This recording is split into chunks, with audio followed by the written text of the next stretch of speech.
অবশেষে election commission থেকে নতুন গাইডলাইন চলে এসছে যে তোমরা এসআইআর ফর্ম কীভাবে ফিল আপ করবে এবং এই যে সম্পর্কটা আছে এখানে কি হবে সঠিক তথ্য জানার জন্যে পুরো ভিডিওটা দেখো। তা আমি বেশি সময় নেব না। তো এখানে তোমরা জানো জন্ম তারিখ হবে, এখানে আধার কার্ড নাম্বার আপনারা দিতে পারেন, না দিতে পারেন আপনাদের ইচ্ছা। এখানে একটা মোবাইল নাম্বার অবশ্যই দিবেন। 2025 সালে আপনার বাবার কি নাম আছে ভোটার কার্ডে সেই নাম দেবেন, তার এপিক নাম্বার দিবেন আপনার যদি ইচ্ছা হয়, মায়ের নাম দিবেন, এপিক নাম্বার দিবেন এবং আপনার স্ত্রীর নাম দিবেন। এবং আপনি যদি একটা স্ত্রী হয়ে থাকেন তাহলে আপনার স্বামীর নাম দেবেন অবশ্যই, এইটুকুই বাস।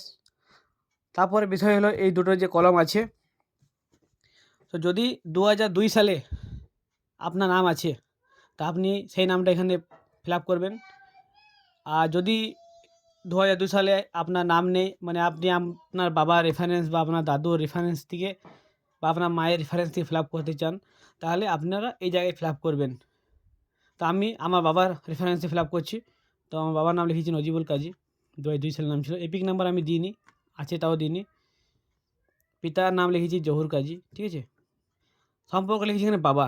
বাবা আমি কেন লিখলাম, কী কারণে লিখলাম সেটাই পরিষ্কার করে দিয়েছে ইলেকশন কমিশন।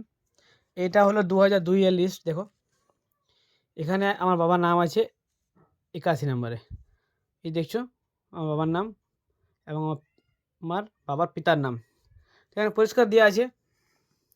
সম্পর্ক এই নিয়ে আর কেউ মাথা ব্যথা করবেন না, এখানে পরিষ্কার সম্পর্ক লেখা আছে, এখানেও সম্পর্ক লেখা আছে। তো এখানে তোমরা একদম নিশ্চিন্তে তোমার পিতার নামটা লিখবে।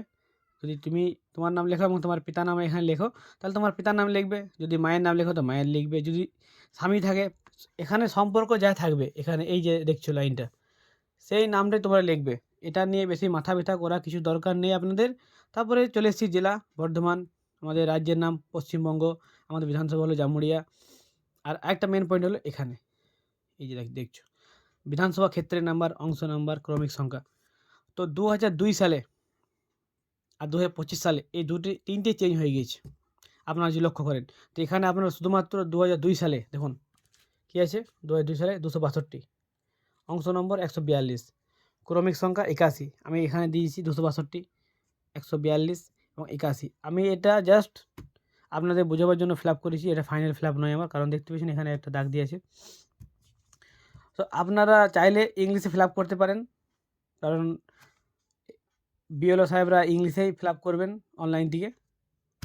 এবার আপনাদের ইচ্ছা যে আপনাদের কোনটাতে আপনারা স্যাটিসফাইড। তো অযথা চিন্তিত হওয়ার কোনো কারণ নেই এসআই নিয়ে। যদি এই ভিডিওটা আপনাদের ভালো লেগে থাকে তো আমার ছোটো ভাই হিসেবে, বন্ধু হিসেবে একটু প্লিজ সাপোর্ট করবেন, একটু আপনার সুন্দর মন্তব্য করে যাবেন। আর সুস্থ থাকুন, ভালো থাকুন, লাভ ইউ।